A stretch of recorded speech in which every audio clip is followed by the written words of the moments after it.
I wanted to go a little more in depth from my last video comparing the Pure 900 versus the AFS Silk 850. Just to give a little more of a breakdown of these two wings, kind of the technical specs of them, throw some numbers in there. This will be a short video.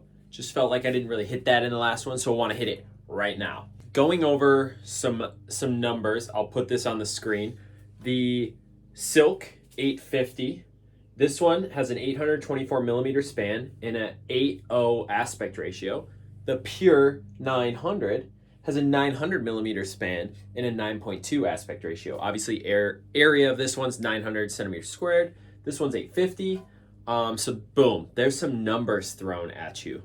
Now, if we're looking at each wing, kind of how it's going to ride, I would say the best way to describe the 850 is this thing could be classified as what I would consider a quiver killer wing. Quiver killer wing. Wow, say that 5 times fast. It's really a good all-around wing. It's very predictable. It's forgiving. It rips on the turns. It has, now my hands are full, it has these little tubercles on the top of the wing, which kind of maximize your low range, your stability, and your control. The tubercles are these bumps. We saw these in Takuma foils before, but yeah, so that's kind of Silk 850. I think it's just super predictable, very easy to pump. Maybe the one call out for this wing is when you are going in a wave that's not like, doesn't have a huge face and you're trying to keep up with it, maybe this wing could use a little more glide to make you stay in the wave. I was finding when I was pumping, maybe I wasn't staying in it as much. I'm gonna set this one down. And now we have this beast, the Pure 900. Pure 900, I don't know if you can see that. It's got a little camber to it right in here, which is cool. I think really the only other super cambered wing like this one are in those KT foils. Man, I can't. Anyways, yeah, it's got some camber to it. I would say this one is definitely more of an advanced wing, maybe a little more specified towards downwinding, although I never used it downwinding in my 4 sessions on it. I did find that it had more glide than the Silk 850. It felt looser. They claim that actually the Silk turns more and better, which I do see because it's more predictable and you can really carve into those turns.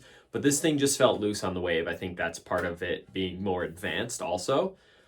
Felt good getting wingtip out, just had to get used to it. Now you can really see the camber. I'm caught up on the camber. Anyways, the special about this wing is there is 2 different tail wing placements. So the one that's closer, it's got a little more pitch predictability. So it increases that pitch predictability if you move the front wing closer. I have it set back right now. And then as for comparing both the similarities that we find between the two, they both have a monoblock construction, which means the fuse is integrated into the front wing with a separate tail wing with 2 screws.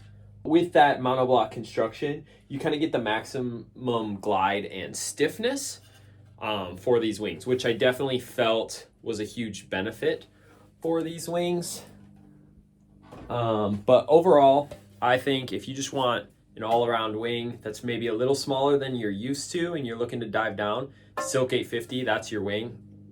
If you're looking for something to drop in on huge faces, go fast, or downwind specific, Pure 900 might be your killer here. So that's all I got. Just wanted to do this quick little video explaining these two. Hope you enjoyed.